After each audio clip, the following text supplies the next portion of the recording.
Okay, sir. So logistics process. The logistics process is the planning, organizing, and management of how goods and services are acquired, stored, and transported from the point of origin to their final destination. Its goal is simple: ensure the right products in the right quantity and condition, delivered at the right time and place to the right customer at the right cost. Thank you so much. If you look at this first screen, it simplifies it. And the emphasis on this logistics process is just two things.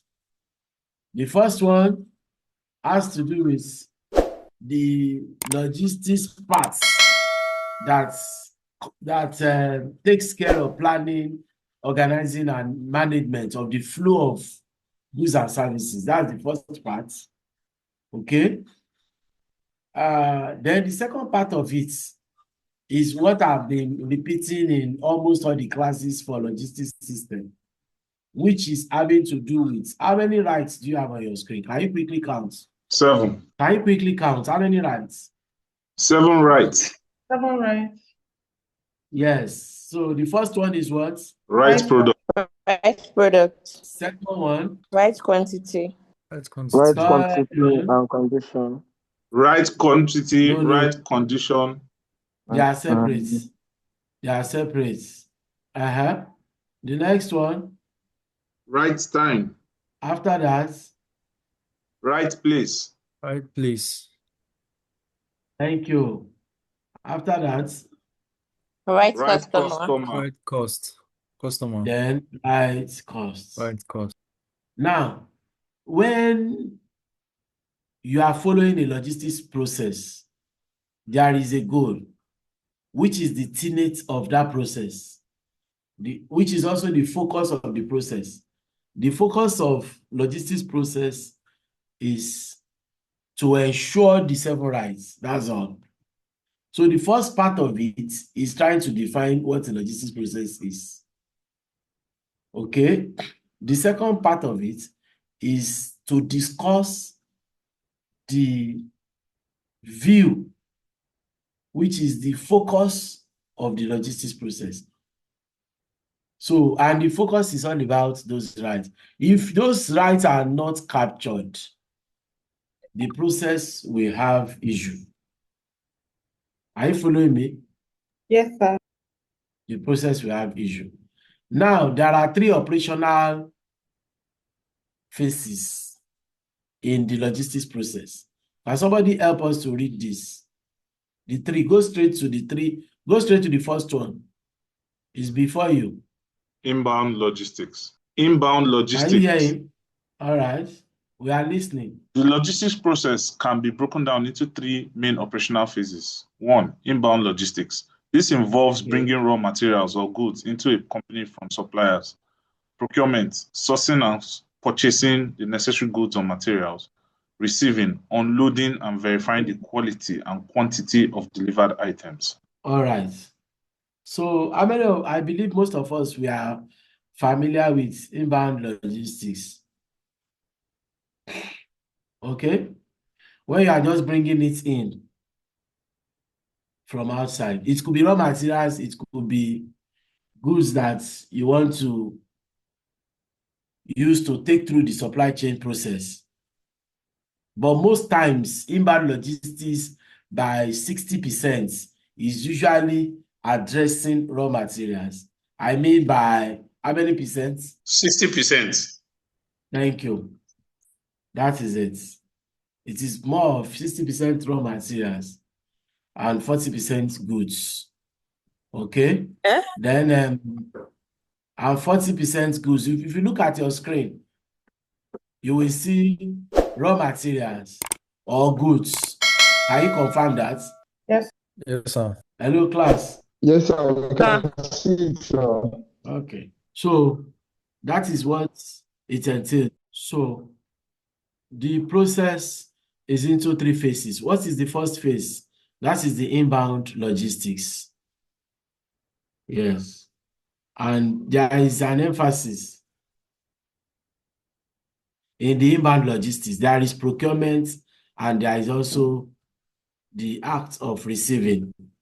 Then what is the number 2 phase? How many phases did I tell you that the process has? 3 phases. Yes, it can be broken down into 3 phases, and this is the school of thought that I belong. There are other schools of thought from other authors, but when you follow this, you will see that it is logical and sequential.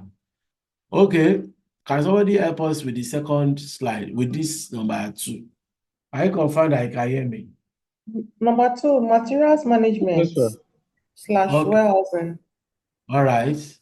This phase handles the storage, organization, and internal movement of goods. Inventory control. This involves tracking stock levels to ensure you have enough on hand without overstocking.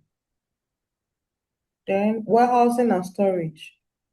This refers to keeping goods safe in a facility until they are needed. Very good. So this is very straightforward. It's very straightforward. And do you remember the name of inventory that we captured under the component of logistics? What is the name I told you last week? The balancer. The balancer, right? Yes, sir. That is inventory. So this has to do with storage, organization, and internal movements of goods. It is the wisdom here is that you don't write number 1 and put materials management or warehousing. Do you understand? You don't put number 1 materials management. Number 2, you now put inbound logistics. You will see that it is not sequential like that. Do you agree with me? Yes, sir. Yes, sir. So you have to follow the pattern. If there is any question like that in the exam. So number 3 is outbound. In fact, this particular one, when we talk about in logistics types, it is at this position that you have the production logistics. After it comes in through inbound logistics. So this third one now is outbound logistics. And can someone quickly help us read? Outbound logistics. This is Outbound the logistics.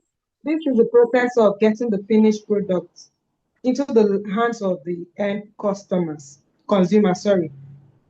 order fulfillment, processing requests, picking the item from storage and packing them securely, transportation and distribution, shipping the packed products using trucks, ships, cargo, planes, or local delivery fleets. So what are the 2 things that are very important in outbound logistics? transportation and distribution. You say what? Order Order fulfillment. fulfillment And transportation and distribution. Transportation and Thank you.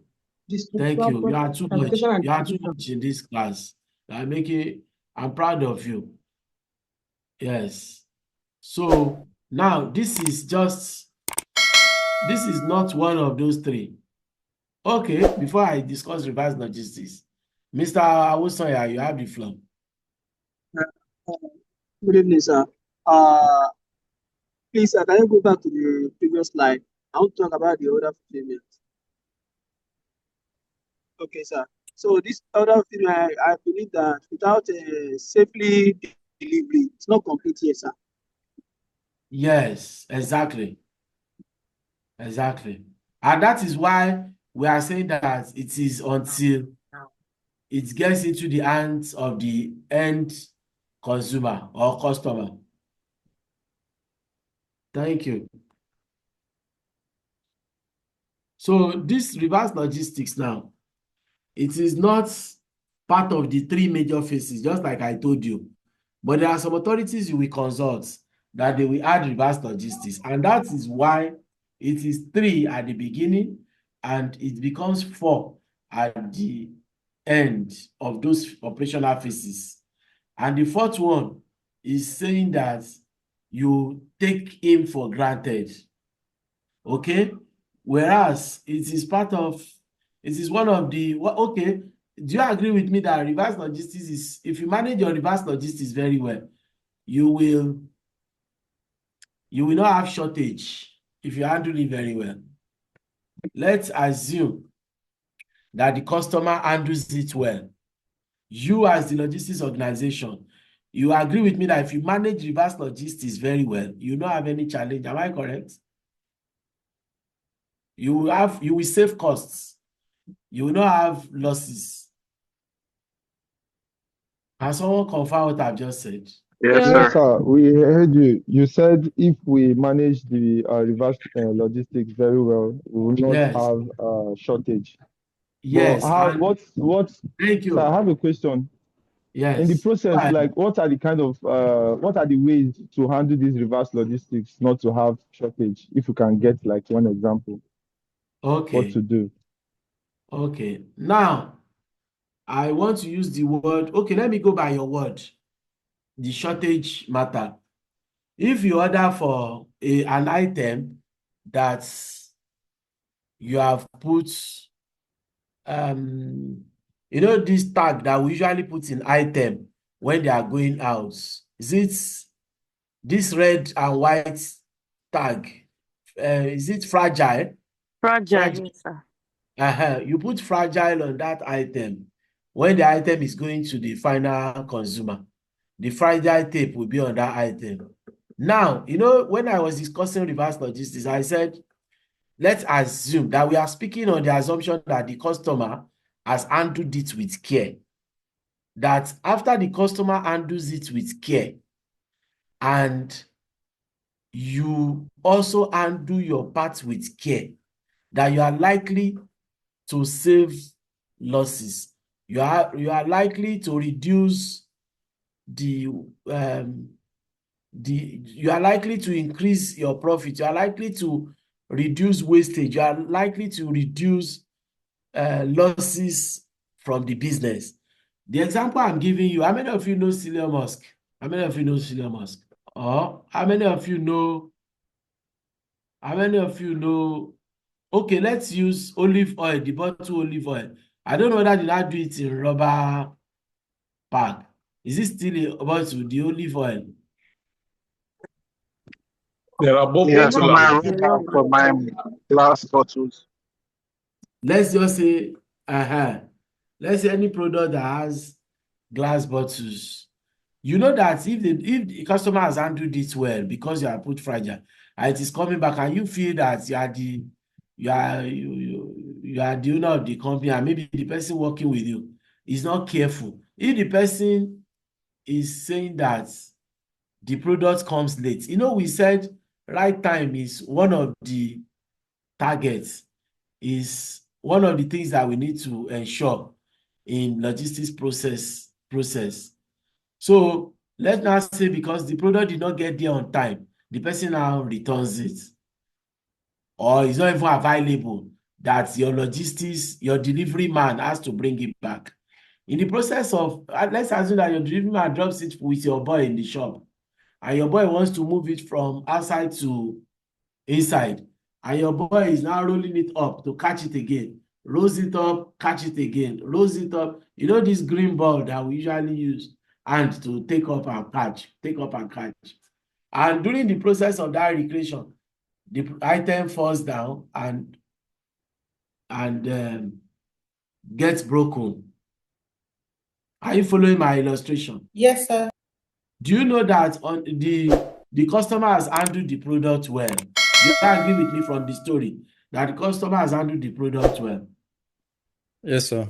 You agree with me from the story that the delivery man you sent has handled the item well? Yes, sir. Yes, sir. Then the third person is the boy that is working for the company, for the logistics company, that was reckless about handling a fragile material. And in the process of playing with it, the material falls down and get damaged. Now they get to the boss office. The boss tries to open it and finds out that it is broken. Some of those items could cost as much as 50,000, 100,000, depending on the item that you are dealing with, or in millions. There are some fragile things that you shouldn't affect their rights condition. So with that explanation now, you can save cost. If it is well handled, you will not, if it's now that it's not well handled from the story, that it is going to be shortage on that product. Buying and selling is different from services. If you invite me to do a report for you, I'm giving you services. To do an investigation and do a report for you, I'm giving you services.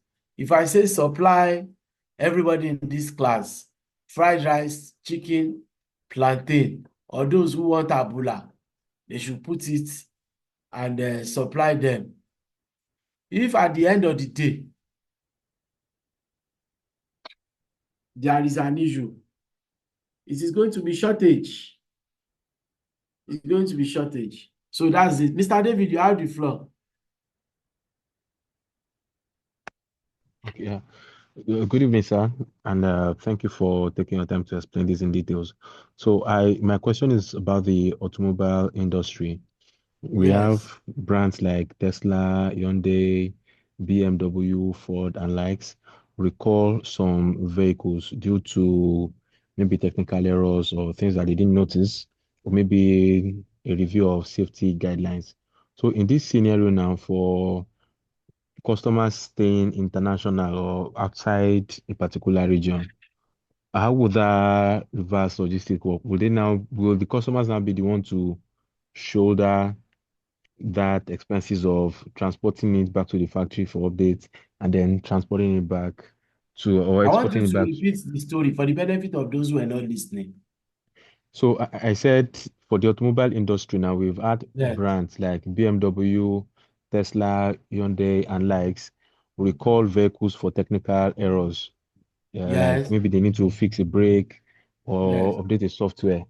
So now I'm saying that for consumers or for customers who are staying outside where the factory is, maybe like USA or Germany, is it the Yes. customer now that will now bear the cost of returning that vehicle to the factory and taking it back when it has been Okay. repaired, or is it the factory itself that will undo all of those expenses? So, or how will they go about it? Okay. Thank you so much. That is why agreement is very important. It depends on the agreement that the buyer has with the seller. If your agreement is that the warranty on the car covers the reverse logistics costs, the cost of reversing it goes ahead. If there is no agreement, it is now left to the discretion of the seller of that item. Because if there was an agreement before purchase, the seller will just call them and say, please come. But if there was no agreement, and for more often than not, they have offices in other countries that they sell to. They have like automobile offices in other countries they sell their product to. But if there are no offices, the only thing that you can use to salvage that condition is to have agreements. If you find yourself in that situation tomorrow, want to buy an item like that is that much, you need to draft an agreement that will be respected by both parties and be binding by the law of the Federal Republic of Nigeria, because it is in Nigeria that the transaction takes place. And it also depends on where the transaction takes place. So what you have just explained to us has happened before, and they had to reverse it. They had to reverse it using the reverse logistics.